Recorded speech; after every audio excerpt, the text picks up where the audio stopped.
From Keene in the Shire, the Liberty Media capital of the world, this is Daryl W. Perry, host of FPP Radio News for Sunday, October 12th, 2014. Silver is trading at $17.41 per ounce. Gold is valued at $1,224 per ounce. And according to BitcoinAverage.com, the average price of Bitcoin is $360.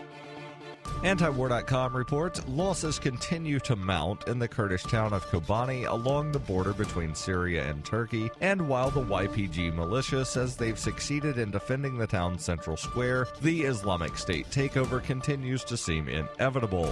Kurdish militia officials pushed for a further escalation of U.S. airstrikes against the Islamic State and the surrounding area, though with the fighting now taking place street to street inside the town itself, it's hard to imagine the U.S. being able to target the fighters without leveling neighborhoods. The Islamic State has been pushing against Kobani on and off for months now, and in the offensive over the last several weeks has seized more than 350 villages in the surrounding area. The loss of Kobani effectively means the end of a significant independent Kurdish presence in Aleppo. It could also be the beginning of the end for an independent Syrian Kurdistan as the remnants fall back into the northeastern corner of the nation and refugees continue to pour into Turkey. Though they're all ethnically Kurdish, the leadership in Iraqi and Syrian Kurdistan are starkly different, with the Iraqi Kurdish government built around a handful of powerful families, and the Syrian Kurdish territory run mostly by political parties with their roots in Turkey.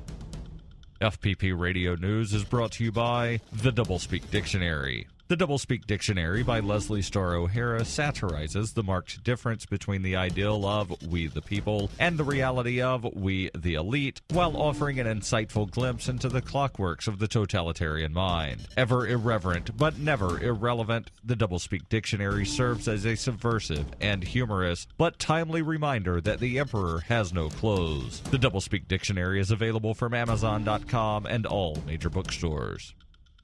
Wired reports lawyers for Ross Ulbricht have spent the last 2 months shifting the focus from their client, charged with creating the billion-dollar drug market, Silk Road, and putting it onto the potential illegality of the FBI's investigation. In a 38-page ruling on Friday, Judge Catherine Forrest dismissed the defense's motion to suppress evidence that hinged on the argument that law enforcement had violated Ulbricht's Fourth Amendment right to privacy from an unreasonable search. Just last week, Ulbricht's lawyers went so far as to contend that the FBI had illegally hacked a Silk Road server in Iceland without a warrant to determine the location. But the judge's rejection of that argument comes down to what may be seen as a fateful technicality. She argues that even if the FBI did hack the Silk Road server, Ulbricht had not sufficiently demonstrated that the server belonged to him and thus can't claim that his privacy rights were violated by its search. She wrote, "Defendant has brought what he must certainly understand is a fatally deficient motion to suppress evidence. He has failed to take the one step he needed to allow the court to consider his claim regarding the investigation. He has failed to submit anything establishing that he has a personal privacy interest in the Icelandic server or any of the other items imaged and or searched and or seized." That argument may seem like a catch-22. If Ulbricht were to claim ownership of that server, he would seem to incriminate himself, but Forrest writes that Ulbricht could have nonetheless claimed the server in a pre-trial statement that could not be used against him as evidence. FPP Radio News is brought to you by Roberts & Roberts Brokerage. For over 35 years, Roberts & Roberts has been a trusted source for buying and selling your investment-grade precious metals. They now take Bitcoin for purchasing precious metals so you can turn your profits into a long-term investment. Call Roberts & Roberts today for knowledgeable advice on investing. 800-874-9760.